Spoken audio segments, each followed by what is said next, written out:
आप देख रहे हैं जन एक्सप्रेस और मैं हूं कीर्ति मोदनवाल। अब खबरें कभी भी कहीं भी मिस्टर अखबार के साथ देश और दुनिया की हर बड़ी जानकारी पाएं बस एक क्लिक पर। तो चलिए शुरू करते हैं आज की बड़ी और अहम खबरों का सिलसिला। पेज नंबर 1 से बड़ी खबर वडोदरा से। प्रधानमंत्री नरेंद्र मोदी ने सरदार पटेल की 150वीं जयंती पर एकता नगर में उनकी याद में राष्ट्रीय एकता दिवस परेड में हिस्सा लिया। उन्होंने देश की एकता सुरक्षा पर घुसपैठियों के खतरे और कांग्रेस की नीतियों की आलोचना की। पेज नंबर 1 से अगली बड़ी खबर लखनऊ से है। मुख्यमंत्री योगी आदित्यनाथ ने सरदार पटेल की 150वीं जयंती पर लखनऊ में रन फॉर यूनिटी का शुभारंभ किया।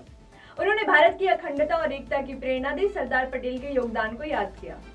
पेज नंबर 1 से अगली बड़ी खबर देहरादून से। उत्तराखंड के मुख्यमंत्री पुष्कर सिंह धामी ने बिहार विधानसभा चुनाव में भाजपा प्रत्याशियों के समर्थन में रैलियां की। उन्होंने विपक्ष पर परिवारवाद, भ्रष्टाचार और वोट बैंक की राजनीति का आरोप लगाया।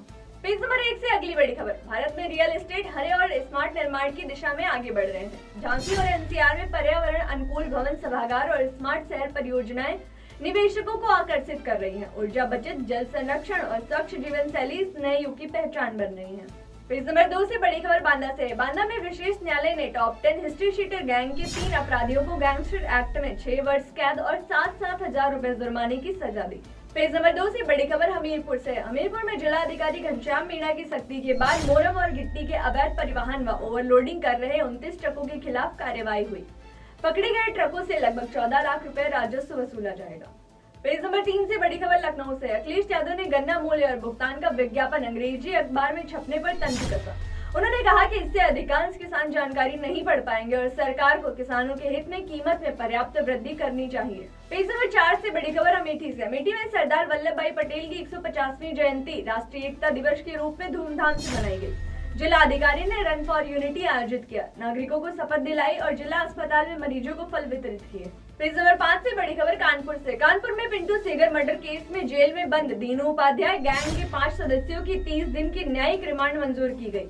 दीनू और राम खिलावन कोर्ट में हाजिर नहीं हुए। तलबी याचिका अगले सप्ताह दाखिल होगी। पेज नंबर 6 पर जन एक्सप्रेस की संपादकीय छपी है। संयुक्त राष्ट्र संघ की रिपोर्ट के अनुसार ऑनर किलिंग विश्व भर में गंभीर मानवाधिकार उल्लंघन है। रिपोर्ट के अनुसार हर साल दुनिया भर में लगभग 5000 ऑनर किलिंग होती है, जिसमें 20% मामले भारत में होते हैं।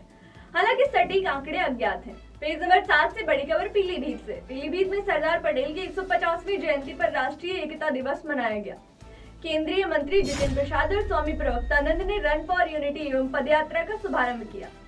युवाओं, छात्रों और नागरिकों ने एकता और अखंडता का संकल्प लिया। पेज नंबर 8 से बड़ी खबर हरदोई से। हरदोई में सरदार पटेल की 150वीं जयंती पर राष्ट्रीय एकता दिवस मनाया गया। डीएम और भाजपा नेताओं ने पदयात्रा, दीप प्रज्वलन, वृक्षारोपण और प्रदर्शनियों का आयोजन किया। पेज नंबर 9 से बड़ी खबर महाराजगंज से। महाराजगंज में 3 दिवसीय महोत्सव का शुभारंभ शुक्रवार को केंद्रीय वित्त राज्य मंत्री पंकज चौधरी ने किया। कार्यक्रम की शुरुआत सांस्कृतिक प्रस्तुतियों से हुई। कार्यक्रम में लोक कला, नृत्य, गायन, व्यंजन, विकास प्रदर्शनी और स्थानीय व राष्ट्रीय कलाकारों की प्रस्तुति शामिल है।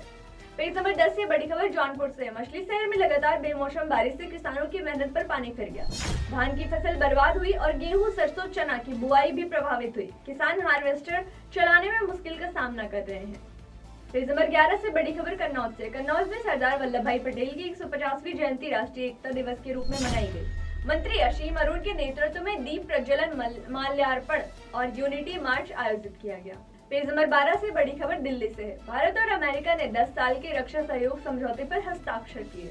यह समझौता दोनों देशों की रक्षा और संबंधों को मजबूत करेगा, तकनीकी और सूचना साझेदारी बढ़ाएगा और क्षेत्रीय स्थिरता के लिए महत्वपूर्ण कदम माना जा रहा है। तो अखबार की सुर्खियों में आज के लिए बस इतना ही। कल हम फिर से लेकर आएंगे देश और प्रदेश की बड़ी खबरें सिर्फ जन एक्सप्रेस पर। धन्यवाद।